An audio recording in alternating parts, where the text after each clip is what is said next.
Welcome students. RBSC board exam 2024 कक्षा 10th का सामाजिक विज्ञान का एक पेपर मैं आपके लिए लेकर के आया हूं। इस पेपर के अंदर मैं आपको पूरा सॉल्यूशन भी करवाऊंगा और द बेस्ट क्वेश्चंस है, क्योंकि अभी जो पीछे पेपर हुए हैं ऐसे पेपर मैं लेकर गया, उसमें से हूब टू हूब छपे हैं। तो आप जरूर इसको देख लें और अपने दोस्तों तक इसको शेयर करके भी पहुंचा दें, जिससे आपके दोस्त भी इसका फायदा उठा सकें। अभी तक यदि आपने चैनल को सब्सक्राइब नहीं किया है तो जरूर कर दीजिएगा, क्योंकि ये पेपर आपके छपने वाला है। तो चलिए यहाँ पर आपको पेपर दिखा देते हैं। साइमन कमीशन भारत कब पहुंचा था? तो आपका सही जवाब है साइमन कमीशन 1928 में भारत आया था। स आपका राइट आंसर हो जाएगा। विश्वव्यापी आर्थिक महामंदी की शुरुआत कब हुई? तो ये 1929 में हुई थी। भाई कहाँ से हुई पूछे तो अमेरिका में जो शेयर मार्केट था उसमें गिरावट आई थी और तब से हुई थी। डेट पूछ ले तो 29 अक्टूबर है। क्या है? 29 अक्टूबर 1929। ठीक है, 29 तारीख है 1929 है। ठीक है।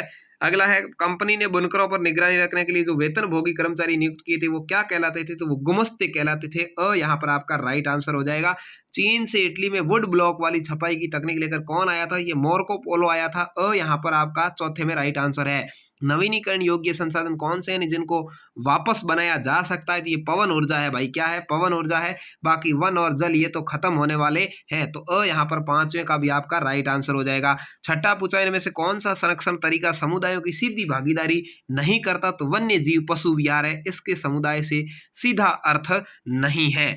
अगला पूछा है, लौह इस्पात उद्योग किस पर आधारित है? ये आधारभूत उद्योग पर आधारित है। ठीक है। अगला पूछा, निम्नलिखित में से कौन दो दूरस्थ स्थित पूर्वी पश्चिमी गलियारे से जुड़े हैं? तो ये चिलसर और पोरबंदर है। स आपका यहाँ पर राइट आंसर है, जो सबसे दूर गलियारे से जुड़े हैं। अगला पूछा है, श्रीलंका को स्वतंत्रता कब प्राप्त हुई? तो ये 1948 में प्राप्त हुई थी। श्रीलंका भारत से एक साल बाद 4 फरवरी 1948 को स्वतंत्र हुआ था। निम्न में से कौन सा संघीय राज्य नहीं है? यानी जो इनमें से राज्य नहीं है, तो राजस्थान तो है, नागालैंड भी है, मणिपुर है। कौन सा नहीं है? दिल्ली नहीं है, ये केंद्र शासित प्रदेश है। यहाँ पर आपका राइट आंसर हो जाएगा। अगला पूछा है, जब हम लैंगिक विभाजन की बात करते हैं तो हमारा अभिप्राय क्या होता है? तो स्त्री और पुरुष के बीच जैविक अंतर कर रहे होते हैं। आपका राइट आंसर हो जाएगा। यानी उनके जन्म के आधार पर जो अंतर है उसको लैंगिक विभाजन कहते हैं, कि कौन स्त्री और कौन पुरुष है। भारतीय जनता पार्टी का मुख्य प्रेरक सिद्धांत क्या है? तो भारतीय जनता पार्टी का जो मुख्य प्रेरक सिद्धांत है वो सांस्कृतिक राष्ट्रवाद है। यहाँ पर आपका राइट आंसर है। आर्थिक कार्यों के आधार पर किसी देश की अर्थव्यवस्था को विभाजित किया जा सकता है। कितने भागों में? प्राथमिक, द्वितीयक, तृतीयक। तो ये सभी है, बिल्कुल आपका राइट आंसर होगा। तीनों ही तरह से इनको बांटा जा सकता है। अगला पूछा है, स्वयं सहायता समूह में बचत और ऋण संबंधित अधिकांश निर्णय कौन लेता है? तो ये सदस्य खुद लेते हैं। आपका यहाँ पर राइट आंसर होगा। सदस्य मिल बैठकर किसका निर्णय करते हैं। विश्व के देशों में बहुराष्ट्रीय कंपनियों द्वारा निवेश का सबसे अधिक सामान्य मार्ग कौन सा है? तो सबसे पहले स्थानीय कंपनियों को खरीद लेती है। यहाँ पर राइट आंसर आपका हो जाएगा। तो इस तरह से ये आपके 15 जो ऑब्जेक्टिव टाइप क्वेश्चंस है उनको आप अच्छे से कर सकते हैं। उसके बाद में रिक्त स्थानों की पूर्ति संबंधित आइए। देखिए, आमतौर पर एशिया के लिए किस शब्द का इस्तेमाल किया जाता है? तो एशिया को जम्बू द्वीप भी कहते हैं। क्या कहते हैं भाई? जम्बू द्वीप। जम्बू द्वीप ये इसका एशिया का दूसरा नाम है। आपको यहाँ पर लिखना है जम्बू द्वीप। मुद्रण की सर्वप्रथम तकनीक चीन, जापान और तीसरा कौन सा देश है जिसमें विकसित हुई थी? तो ये चीन, जापान के साथ में कोरिया में विकसित हुई थी। कौन सा देश है भाई? कोरिया। ठीक है। तो चीन, जापान और लिखा हुआ आ जाए तो तीसरा कोरिया है। सतही अफवाह और भौमजल स्रोत से हमें किसकी प्राप्ति होती है? भाई जल की प्राप्ति होती है। किसकी? जल की। अगला है, किस में राजनीतिक दलों का एक महत्वपूर्ण स्थान होता है? तो लोकतंत्र में। किसमें भाई? लोकतंत्र के अंदर राजनीतिक दलों का महत्वपूर्ण स्थान है। चौथे में लोकतंत्र आ जाएगा। पांचवा पूछा है, व्यक्ति की गरिमा बनाए रखने और स्वतंत्रता के मामले में कौन सी शासन व्यवस्था किसी भी अन्य शासन प्रणाली से अच्छी है? तो इसका आ जाएगा आपके लोकतांत्रिक शासन व्यवस्था। कौन सी? लोकतांत्रिक। आगे शासन व्यवस्था लिखी हुई है तो आपको लोकतांत्रिक ऐसे लिखना है। अगला है, विश्व के विभिन्न देशों की तुलना करने का प्रमुख आधार प्रति व्यक्ति आय होता है। क्या होता है? प्रति व्यक्ति उसकी आय क्या है उसके आधार पर देशों को माना जाता है। प्रति व्यक्ति आय, इस तरह से आपको लिखना है। बहुराष्ट्रीय कंपनियों द्वारा कोई भी निवेश लाभ अर्जित करने की दृष्टि से ही किया जाता है। निवेश का मतलब होता है धन लगाना। ठीक है। कोई भी निवेश वो करते हैं, धन लगाते हैं, तो लाभ यानी फायदा कमाने के लिए करते हैं। तो ये इस तरह से हो जाएगा। अब आपको पूछे जाएंगे अति लघुत्रात्मक यानी 10 ऐसे क्वेश्चंस जिसका आपको उत्तर एक लाइन या एक शब्द में देना होता है। तो जैसे आपको पहला पूछा है सत्याग्रह क्या है? तो आपको लिखना है सत्य के लिए आग्रह करना सत्याग्रह है।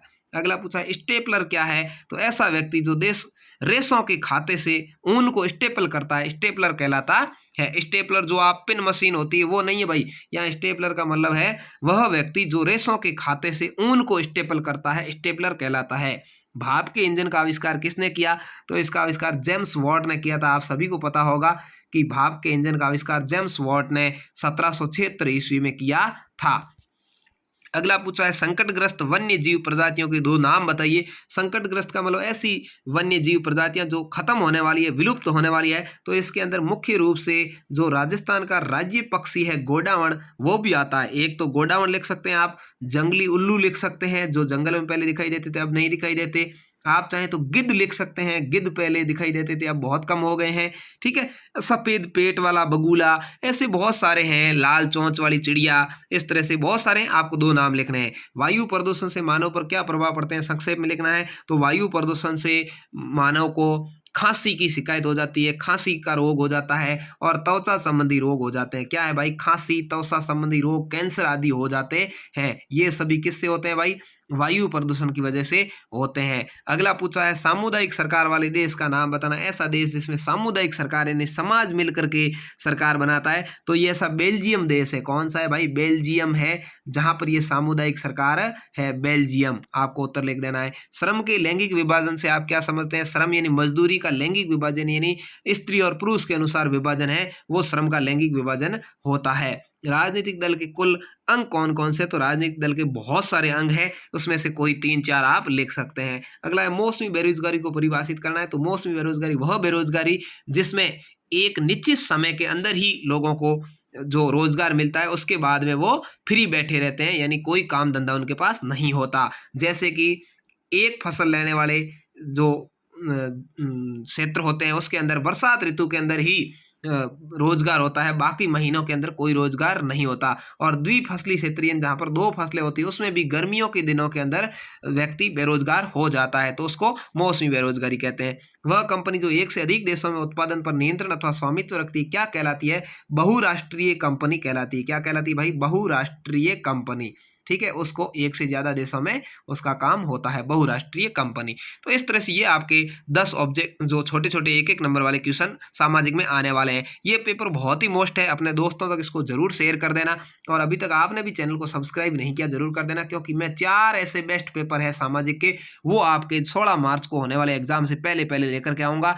तो जरूर इसको देखें। जो अपनी माँ और पापा से प्यार करते हैं वो चैनल को जरूर सब्सक्राइब करके रखेंगे। जिसने भी वीडियो देख लिया और सब्सक्राइब नहीं किया, मतलब वो अपनी माँ पापा से प्यार नहीं करता है। अब ये लघुत्रात्मक क्वेश्चन है जो आपको मोस्ट क्वेश्चन यहाँ पर दिख रहे हैं, इनको आप अच्छे से याद कर लीजिएगा। ये सारे ही क्वेश्चन आपके हूब टू हूब परीक्षा के अंदर आने की संभावना। मैं आपको एक बार क्वेश्चन दिखा देता हूँ।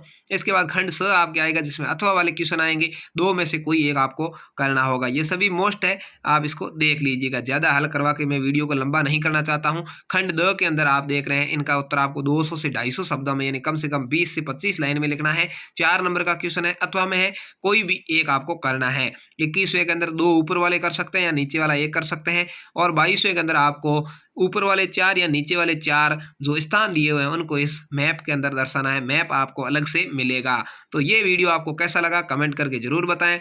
और पीछे जो पेपर हिंदी वगैरह के आपके हुए अंग्रेजी के, वो मैंने जो पेपर हल करवाए थे उसमें से छपे या नहीं छपे, ये भी कमेंट करके जरूर बताएं। धन्यवाद। जय हिंद, वंदे मातरम।